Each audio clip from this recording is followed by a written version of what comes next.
Warga yang datang tidak hanya dari Makassar, tapi juga dari luar kota Makassar. Sejumlah bahan pokok seperti telur ayam, beras, gula pasir, daging ayam, dan bawang putih, serta bawang merah dijual lebih murah.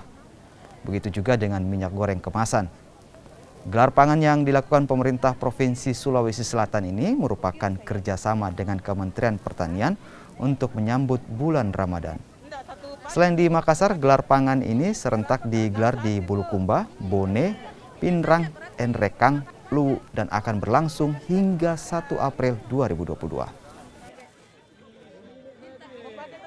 Tentunya bertujuan untuk menjawab bahwa ketersediaan pangan di Sulawesi Selatan di bulan Ramadan yang akan datang ini cukup untuk masyarakat Sulawesi Selatan dan tersedia untuk masyarakat Sulawesi Selatan.